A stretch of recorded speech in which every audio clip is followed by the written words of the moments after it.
সনাতন ধর্মাবলম্বীদের ঐতিহ্যবাহী কান্তজিউ বিগ্রহ দিনাজপুরের কান্তনগর মন্দির থেকে রাজবাড়িতে আনা হচ্ছে।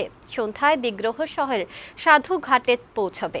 বিগ্রহ দেখতে পুনর্ভবা নদীর দুতীরে ভক্ত পুণ্যার্থীদের ভিড় জমে।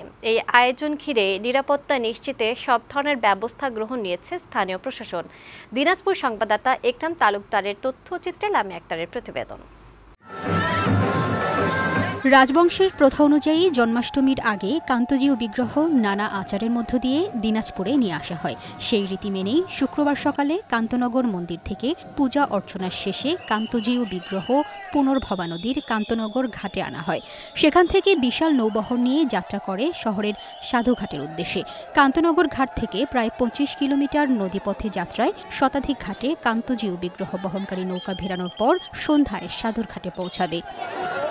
নৌকায় করে দিনাজপুর শহরে আনার সময় হাজারো ভক্ত নদীর দুতীরে ফল, মিষ্টি, দুধ কান্তজিউ বিগ্রহকে উৎসর্গ করে। প্রতিবারের ন্যায় আমরা এবার এইভাবে আসি, দেখি কান্তজিকে আমরা আগাই দেই। আমাদের দেশে বিদেশে সকল মানুষের দীর্ঘায়ু হোক, সকলেই মঙ্গল কামনা করছি। দেশ যেন শান্ত হয়, এটাই ঠাকুরের কাছে প্রার্থনা করতেছি। মন্দির সংশ্লিষ্টরা জানালেন, প্রতি বছর জন্মাষ্টমীর ২ দিন আগে মহারাজার প্রথা অনুযায়ী কান্তজিউ বিগ্রহ নদীপথে দিনাজপুর রাজবাড়ি মন্দিরে আনা হয়। ৩ মাস পরে রাস পূর্ণিমায় আবার কান্তনগর মন্দিরে ফিরে যায়। এটা কাস্টম ট্রেডিশন, রাজার আমল থেকে হয়ে আসছে।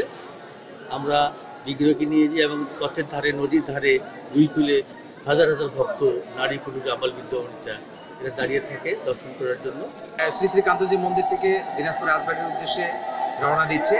এখানে আজকে হাজার হাজার সনাতনী ধর্মাবলম্বীরা, সব ধরনের মানুষের যে একটা সহাবস্থান সারা বাংলাদেশে, তারই একটা মূর্ত প্রতীক আমাদের এই নৌবিহার।